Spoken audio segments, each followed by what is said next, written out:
হাই friends, মই লোহিত। মই YouTube channel nature and গাৰ্ডেনিঙলৈ আপোনাক সকলোকে স্বাগতম জনাইছোঁ। আশা কৰোঁ সকলোৱে ভালে আছে, সকলোৱে ভালে থাকিব, ভালকৈ থাকিব। আজি আপোনালোকক দেখুৱাবলৈ ওলাইছোঁ, এইটো হৈছে আজি অৰ্কিড নহয়, এইটো হৈছে ভেলভেট এল'কেচিয়া।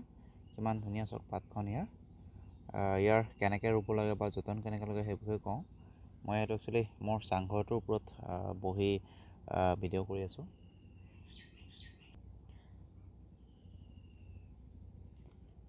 এতিয়া কেনেকৈ ৰুব লাগে সেই বিষয়ে আপোনাক মই আজি ক'ম। মই সেইটো একচুৱেলি হ'ল বহুত দিনেই হ'ল। আপোনালোকে যদি ইয়াক মই যেনেকৈ বাৰিষাত বৰষুণ পোৱাকৈ ৰাখিছোঁ, তেনেকৈ ৰাখিলে আপোনালোকে কেনেকৈ ৰুব, আৰু বিশেষকৈ আপোনালোকে যদি ঘৰৰ ভিতৰত ৰাখে কেনেকৈ ৰুব সেই বিষয়ে কওঁ। প্ৰথম আপোনালোকক মই কওঁ বৰষুণত ৰাখিলে কেনেকৈ ৰুব। প্ৰথমতে এইটো আপোনাক কৈ দিছোঁ। বিশেষকৈ এইটো পাতখন শুকাই গৈছে বা নষ্ট হৈ গৈছে। এইটো সিহঁতৰ এটা নেচাৰেল হেবিটেট। সিহঁতৰ পাত বেয়া হৈ যায়, এনেকৈ পেলাই দিলোঁ মই। এইটো ইয়াত মই বৰষুণ পোৱাকৈ ৰাখিলে এনেকৈ ৰুব লাগে। মই ইয়াক দিছোঁ মাটি, বালি, গোবৰ সাৰ আৰু অলপ কক'পিট দিছোঁ। তেনেকৈ দিছোঁ, বহুত ধুনীয়াকৈ হৈ আছে বা গেলিও যোৱা নাই। বৰষুণ পাই আছে, একো হোৱা নাই, ধুনীয়াকৈ হৈ আছে। পাতখনো কিমান ধুনীয়া হৈ আছে।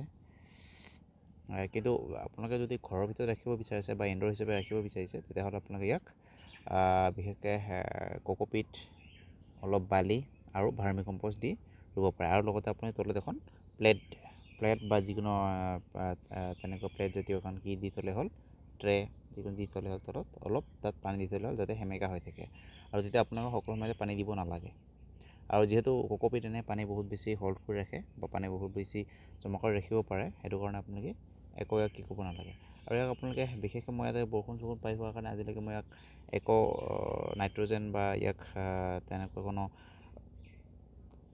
কি কয় বুষ্টাৰ বা তেনেকুৱা একো দিয়া নাই। তেনেকৈ আছে, মই তেনেকৈ ধুনীয়া হৈ আছে। যদি আপোনালোকে ইয়াত দিব বিচাৰে, বিশেষকৈ আপোনালোকে যিকোনো বায়' ফাৰ্টিলাইজাৰ দিয়াটো বেছি যতন কৰিব। আপোনালোকে ধৰক চিউইড দিব পাৰে, প্ৰিমিয়াম চিউইডেই হওক বা যিকোনো দিব পাৰে। বা আপোনালোকে যদি আপোনালোকে বেছিকৈ ভাৰ্মি কম্পষ্ট দি থৈছে, তেতিয়াহ'লে আপোনাক একো নিদিলেও হয়, খালি মাজে মাজে আপুনি পানী ভালকৈ দি থাকিব। বিশেষকৈ বহুত বেছি পানী দিব নালাগে যদি আপোনালোকে ইনডোৰত ৰাখে। আৰু যদি বাহিৰত ৰাখে, তেতিয়াহ'লে যিহেতু এনেকুৱা মাটি দি থাকিলে সোনকালে শুকাই যায়, তেতিয়াহ'লে আপোনালোকে পানী প্ৰায় দি থাকিলে হ'ল। বেছিকৈ বহুত বেছি পানী পেলাই নষ্ট হ'ব পাৰে, কিন্তু অলপ বেছি পানী জমা হৈ থাকিলে ইয়াৰ ইমান সহজে বেয়া নহয়। যিহেতু এল'কেচিয়া হয়, এল'কেচিয়া পানীত ধুনীয়াকৈ হৈ থাকে। আৰু এটা বস্তু আপুনি কি কৰিব, ইয়াৰ ড্ৰেনেজ হ'ব লাগে। যিটো ফুটা আছে, আপুনি ইয়াক বহুত বেছি ফুটা থকা বা সেই তলত ফুটা থকা পানীটো যদি ধুনীয়াকৈ ওলাই যায়, তেনেকুৱাকৈ আপোনালোকে তেনেকুৱা পটতহে দি দিব ধুনীয়াকৈ। পাতৰ ইয়াৰ শিৰাবিলাক চাওক কিমান ধুনীয়া, আৰু পাতখন ইয়াৰ বহুত ধুনীয়া চাবলৈ। ইয়াক মই আজিলৈকে একো মেডিচিন বা কি একো দিয়া নাই। আপোনালোকৰ যদি কেতিয়াবা তেনেকুৱা কিবা লাগে, তেতিয়াহ'লে আপোনালোকে ইয়াক নিম অইল বা যিকোনো আপুনি ৰোগৰ স্প্ৰে কৰিব পাৰে, বা ওস্তাদে হওক, যিকোনো আপুনি ইনছেক্টিচাইড দিব পাৰে, বা ইকা এটা পোৱা যায়, EKKA বুলি ইকা, সেইটো আপুনি দিব পাৰে। বাকী এনেকৈ থৈ দিলে হৈ গ'ল। আৰু বাকী কৰিবলগীয়া ইমান যতন সিমান নাই ইয়াৰ। গতিকে এইখিনিয়ে। যদি ভিডিঅ'টো ভাল পালে লাইক কৰিব, শ্বেয়াৰ কৰিব, ছাবস্ক্ৰাইব কৰিব, লগতে বেল আইকনটো দবাই দিয়ক। আৰু কিবা জানিবলগীয়া থাকিলে কমেণ্ট বক্সত কমেণ্ট কৰি জনাব।